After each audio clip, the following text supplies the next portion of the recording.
Hi friends, வணக்கம். Welcome to தினப்படி சமையல். இன்றைக்கி நம்ம பார்க்க போகிறது ஒரு ஹெல்தியான பிரேக்ஃபாஸ்ட் ரெசிபி.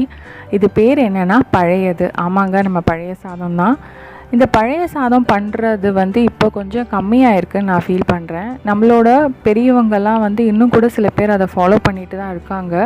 ஆனால் இப்போ இருக்கிற ஜெனரேஷன், நமக்கு அப்புறம் வர்ற பசங்களுக்கெலாம் கூட நம்ம இதை இன்ட்ரடியூஸ் பண்ணி விடணும். ஏன்னா இதில் அவ்வளோ சத்துக்கள் இருக்குது. இந்த சாதத்தை நம்ம நைட்டு ஊற வைக்கிறதுனால இதில் ஏகப்பட்ட மைக்ரோ நியூட்ரியன்ஸ் இருக்குது அப்படின்னு சொல்கிறாங்க. இதனால் நம்மளோட இம்யூனிட்டி லெவல் இன்க்ரீஸ் ஆகுது, எனர்ஜி நிறைய கொடுக்குது. சாதம் சாப்பிட்டா வெயிட் போடும், சாதம் சாப்பிட்டா தூக்கம் வரும், அந்த மாதிரி சொல்கிறதெல்லாம் தப்புங்க. இது அளவாக நம்ம சாப்பிட்டோன்னா அவ்வளோ உடம்புக்கு நல்லது. விட்டமின் B6 B12 எக்கச்சக்கமாக இருக்குது அப்படின்னு சொல்கிறாங்க. ஈவன் அல்சர் இருக்கிறவங்க, வயிற்று சம்பந்தமான பிரச்சனைகள் இருக்கிறவங்களுக்கெலாம் இது அவ்வளோ நல்ல ரெமிடியாக இருக்குது.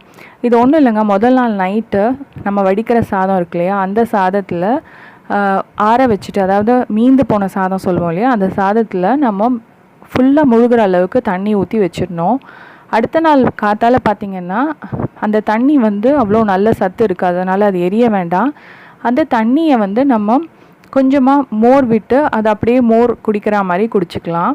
ஸோ இது ஒரு ஆப்ஷனுங்க.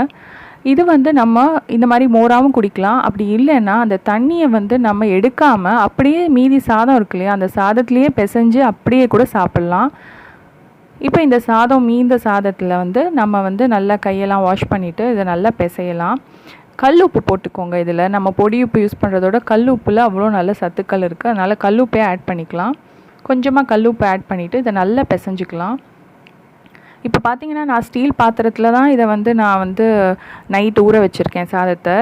ஆனால் இது சொல்கிறாங்க மண் பானை, மண் சட்டியில் நம்ம இந்த சாதத்தை ஊற வச்சோன்னா நமக்கு இதில் கிடைக்கிறத விட ஏகப்பட்ட நியூட்ரியன்ஸ் அதில் இருக்குது அப்படின்னு சொல்கிறாங்க. அதனால் நம்மளோட WBC ஒயிட் பிளட் கார்பசல்ஸ்லாம் கூட ரொம்ப இன்க்ரீஸ் ஆகுது, நம்மளோட இம்யூனிட்டி லெவல் இன்க்ரீஸ் ஆகுது அப்படின்னு சொல்கிறாங்க.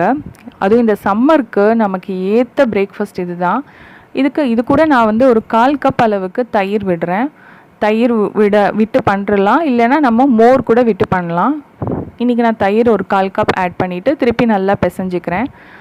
இதுக்கு பெஸ்ட்டு காம்பினேஷன் பார்த்திங்கன்னா பக்கத்தில் வச்சுருக்கேன் பாருங்கள், மாவடு இல்லைன்னா மோர் மிளகா, பச்சை மிளகா பிடிக்கிறவங்க சாப்பிட்லாம்.